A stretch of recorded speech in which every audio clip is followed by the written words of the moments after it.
Pero kung bago ka pa lang sa aking channel, paki-like, share, and click the subscribe button and the notification bell para lagi kayong updated sa mga parating ko pang uploads.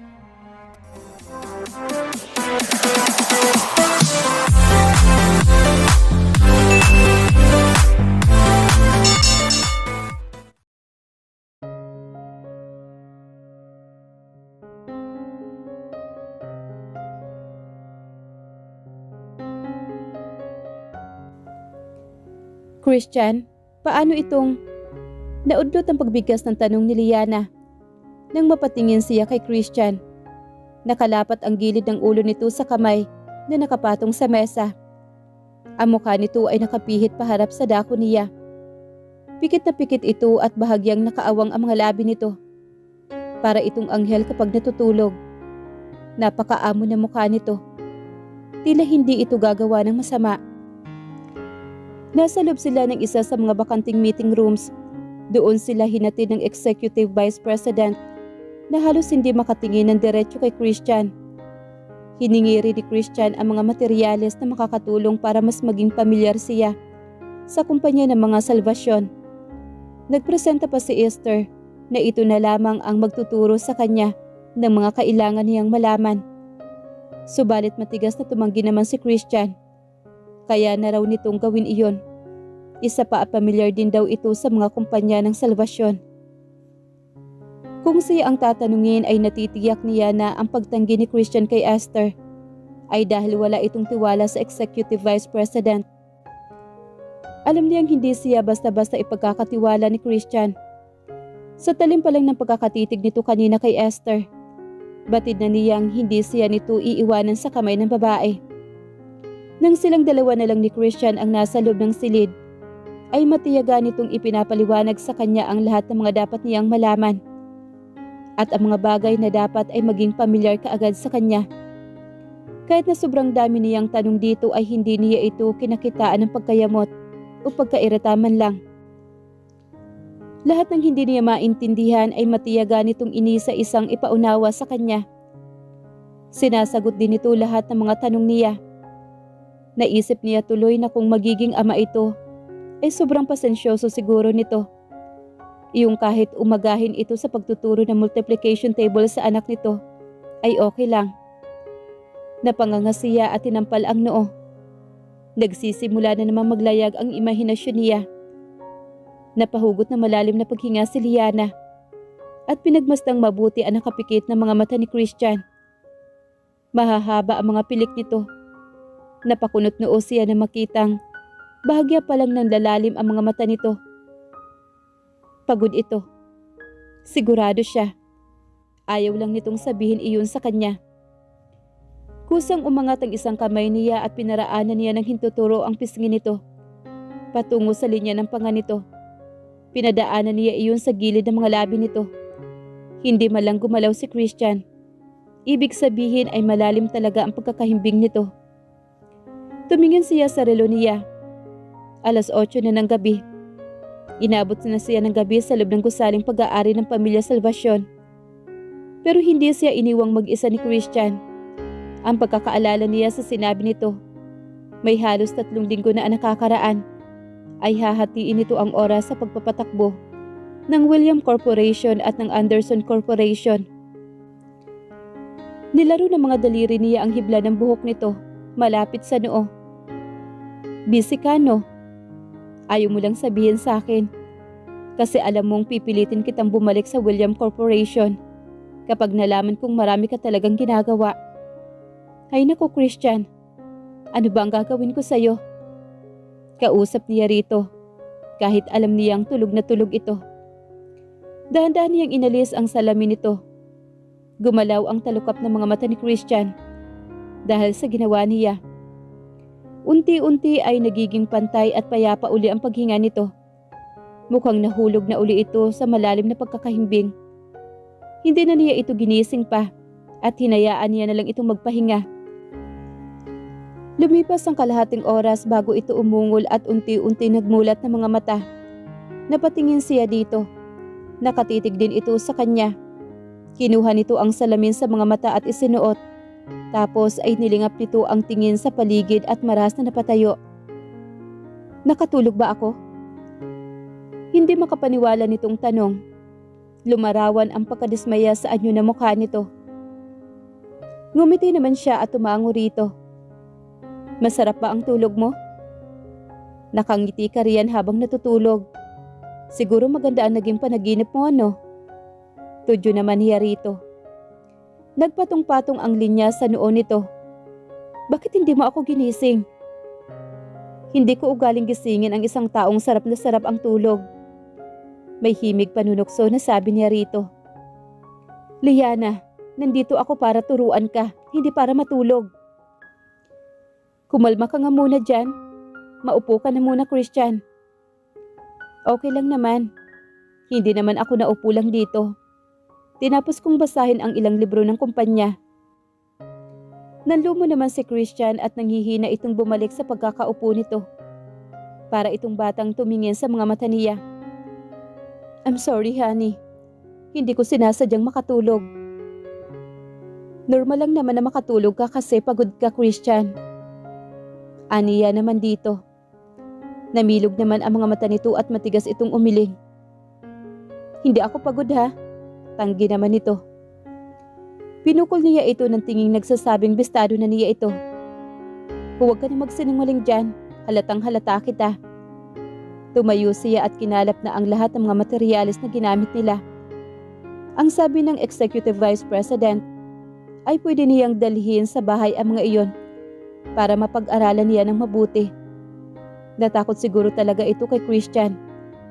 Kung siya man ang nasa kalagayan ni Esther, ay matatakot din talaga siya kay Christian. Akala niya ay sa kanya lang ito nagpapakita ng kagaspangan noon dahil sa ginawa niyang pagpapanggap na ikinagalit nito. Pero kayang-kaya pala nitong patiklupin ang kahit na sino sa harapan nito. Christian, ihatid mo na ako sa bahay. Uuwi na ako. Tapos umuwi ka na rin. Huwag ka nang bumalik sa William Corporation. Kailangan kong bumalik sa William Corporation. Hindi ako papayag. Umuwi ka na. Just 30 minutes. 30 minutos lang. May titingnan lang ako. Apila naman ito. Magagalit na ako sa'yo. Banta naman niya dito. Napabuga ito ng hangin at matagal na tinitigan ang dalawang mga mata niya. Ganito na lang. Pwede mo ba akong samahan sa opisina? Talagang may titingnan lang ako.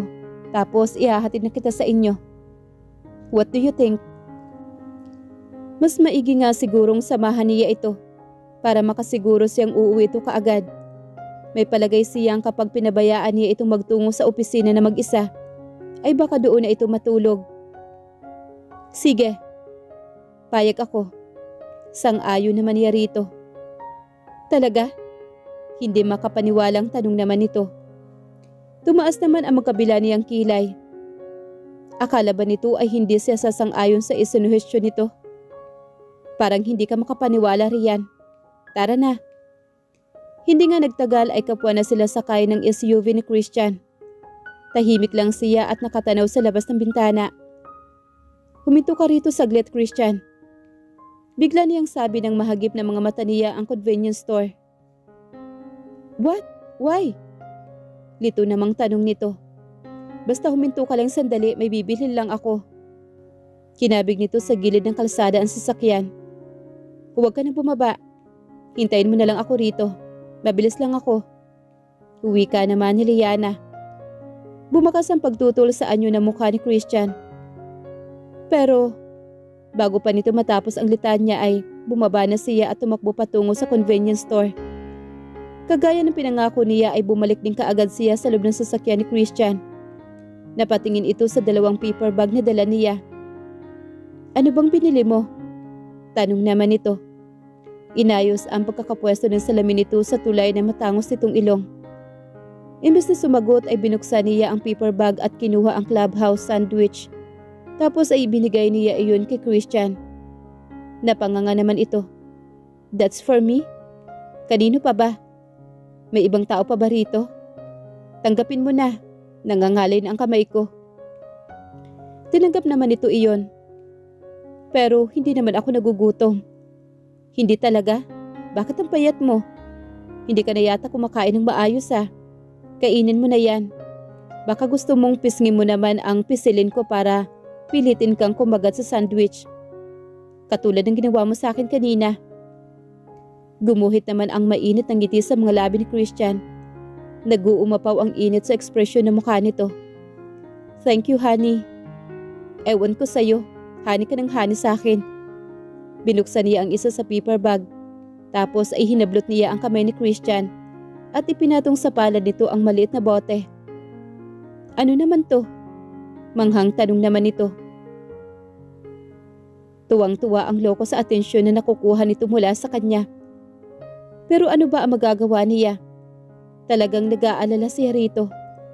2 kumpanya ang binabalikat nito at pinagsasabay na pamunuan.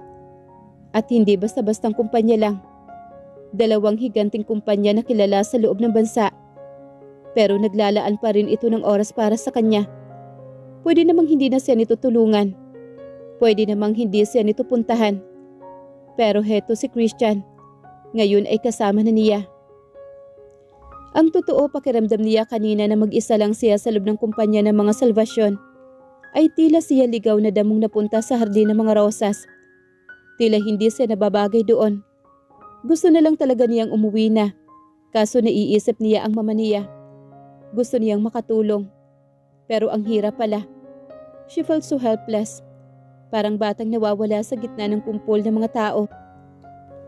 Tapos ay biglang dumating si Christian. Nakahinga siya na maluwag. Ang laking tulong nito sa kanya. Kung tutuusin ay wala na itong obligasyon sa kanya dahil hindi naman na sila mag-asawa. Wala ng bisa ang kasal nila. Wala ng kapirasong dokumento ang nag-uugnay sa kanila. Subalit hindi pa rin siya nito pinababayaan. Pinanindigan nito ang deklarasyon ng pag-ibig sa kanya. Pinakita nitong hindi tulak lang ng bibig ang mga sinasabi nitong mahal siya nito. Mahal talaga siya nito. Totoo at tunay iyon. Honey? What's this for? Tanong uli nito sa kanya nang hindi agad siya sumagot. Multivitamins. Kompleto yan. May vitamin B1, B2, B6 and B12 at saka vitamin C at marami pang iba. Mukha ba talaga akong kulang sa bitamina para sa'yo? Tanong naman nito na nakangiti naman. Ang lapad nga ng pagkakangiti nito. Maging ang mga mata nito ay ngumingiti din. Ito ang ngiting ipinagdamot nito sa mga taong naging magaspang ang pagtrato sa kanya kanina. Oo, parang isang ihip na lang. Liliparin ka na talaga ng hangin. Huwag kang ganyan. Akin na nga yan. Kinuha niya ulit ang bote at binuksan niya iyon. Tapos kumuha siya ng isang tableta at inabot iyon dito. Gusto mong inumin ko ito ngayon? Tila naman nagniningning ang mga mata nito. Subukan mong singhutin kung mauubos mo ha. Napailing naman ito. Nagpakawala ng maikling tawa. Thank you honey, you're so sweet. Anas nito matapos lunukin ang tableta. Tanging tugo naman niya rito. Pinaandar uli nito ang sasakyan. Kaswalang silang nagpapalitan ng mga salita tungkol sa kahit na anong maisipan nila. Ganoon lang sila hanggang sa makarating sila sa William Corporation. Sa basement parking nito ipinarada ang sasakyan. Sabay silang sumakay ng elevator. May iilang empleyado pa ang naroroon. Nakasabay pa nga nila sa elevator. Pasulyap-sulyap ang mga ito sa kanilang dalawa. Parang walang pakialam sa mga ito na kinagap naman ni Christian ang kamay niya. Hindi na rin siya umalma pa. Pagkabukas ng elevator sa palapag kung nasaan naroon ang opisina nito, ay magkahawak kamay silang lumabas. Pasimple siyang napatingin sa magkaugnay ng mga kamay nila. Halos hindi na niya makita ang mga daliri niya dahil sakop iyon ng malalaking kamay nito. Bilisan mo lang Christian. Aniya rito nang nasa loob na sila ng pinaka-opisina nito. Umuwi na si Alphonse kaya patay na ang ilaw. Si Christian pa ang nagbukas niyon. Yeah, this is going to be really quick. Wika naman ito. Naupo siya sa couch at pinanood lang niya si Christian. Nakaupo ito sa swivel chair at nakatutok ang mga mata nito sa screen ng laptop. Nakapatong ang isang siko nito sa mesa, habang ang kamay naman ay nakahima sa baba nito at malalim na nag-iisip. Hindi nga talaga ito nagsisinungaling nang sabihin nitong kailangan nitong bumalik sa opisina. Ito siguro ang mga naiwan nitong trabaho kanina bago ito dali-daling pumunta sa kanya. Lihim naman siyang napabuntong hininga. Hindi na lang muna niya ito didisturbuhin. Makalipas sa kalahating oras ay hindi pa rin umaalis si Christian sa harap ng laptop nito. Ganoon pa rin ang pwesto nito. Hindi ba ito nangangalay? Napakunot noo siya at nagsalubong ang mga kilay. Hindi siya nababagot, pero nag-aalala siya rito. Ganoon ang anyo na mukha niya nang biglang dumako sa kanya ang mga mata ni Christian. I'm sorry, honey. Hindi ko namalayan ang oras. Ay hindi, okay lang naman. Is it really okay? Tanong naman ito sa kanya. Malalim ang tono ng boses nito. Baretono at masarap pakinggan. Umawang naman ang mga labi niya. Oo, okay lang. Tapusin mo na lang yan. Napapitlag siya nang makita ang sensual na pag-angat ng isang sulok ng mga labi ni Christian. Kasabay niyon ay ang pagtiim ng mga mata nitong nakatitig sa kanya. Ipinako siya ng mga titig nitong iyon sa kinauupuan niya. Kumakabog naman ang dibdib niya na tila may nagkahabulang pusa at daga. Napatayo siya at kinuhang sling bag. Christian, uuwi na ako. Magtataksi na lang ako. Mabilis siyang tumalikod at humakbang patungo sa pintuan. Muntik pang sumabit ang mga paa niya sa labis na pagmamadali niya. Subalit nasa likod na agad niya ang lalaki. Nakatukod ang kaliwang kamay nito sa pintuan. Ang mga labi nito ay nasa gilid ng ulo niya, malapit sa tenga niya. Ramdam niya ang init ng hininga nito. Umaabot iyon sa balat ng leeg niya. Mainit, nakakakuryente. What do you think you're going, honey? Parang napapaso siya kahit boses lang nito iyon. Ibinuka niya ang bibig, pero walang tinig na ibig lumabas. Tuyong-tuyo ang lalamunan niya at parang doon na pumipintig ang puso niya. What? You can speak? Nagbibirong wika naman ito. Christian, ano ba? Busy ka, hindi ba? Sa wakas ay nahanap niya rin ang boses. Not anymore, honey. Kung hindi na, ihatid mo na ako sa bahay. Later. Mabilis nitong sagot naman sa kanya. Ngayon na, Christian. Pilit naman niya rito. Later. Ulit lang nito sa kanya. Tapos ay napasinghap siya ng sapuhi ng isang kamay nito.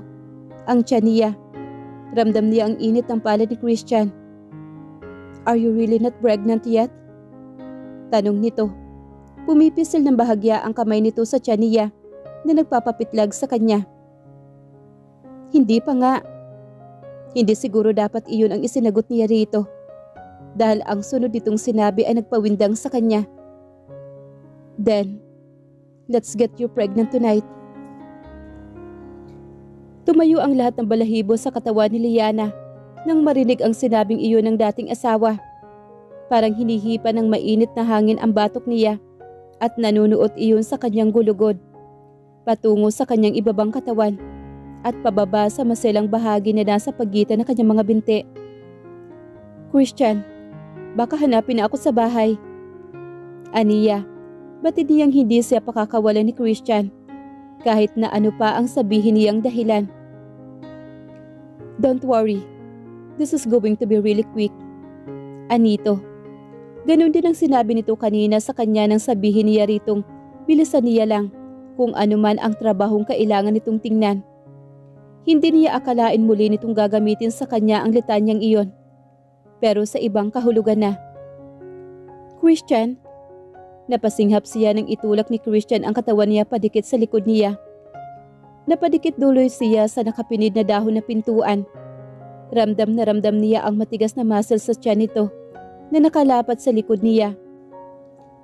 Alam na agad niya kung ano iyon at hindi niya mapigilang pamulahan ng mukha. Akala ko ba pagod ka? Pagod? Kanina oo. Pero pinainom mo na ako ng multivitamins, hindi ba? Tukso naman ito sa kanya. Ano nga ulit yung sabi mo? May vitamin B1, B2, B6, at B12, at vitamin C, at marami pang iba.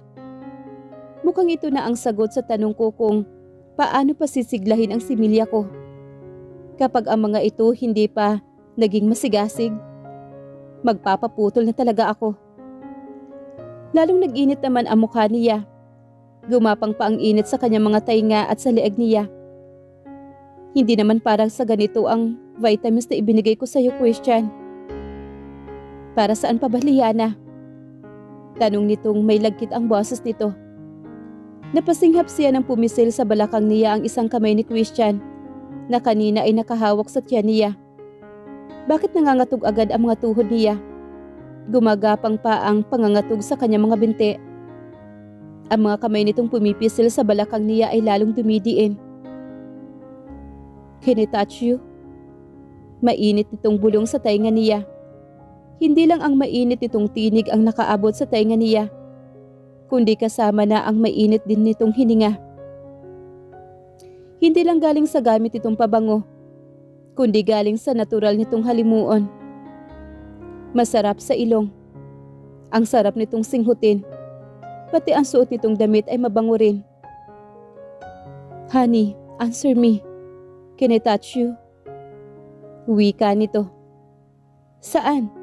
Tanong naman niya kahit alam na niya kung saan bahagi ng katawan niya ang gusto nitong hawakan. You know where? Hindi siya sumagot sa sinabi nito. Nahihiya siya. Pero hindi niya naman magawang tumanggi. I think that's a yes. Don't tell me to come outside. You know I'm not doing this just because I'm horny.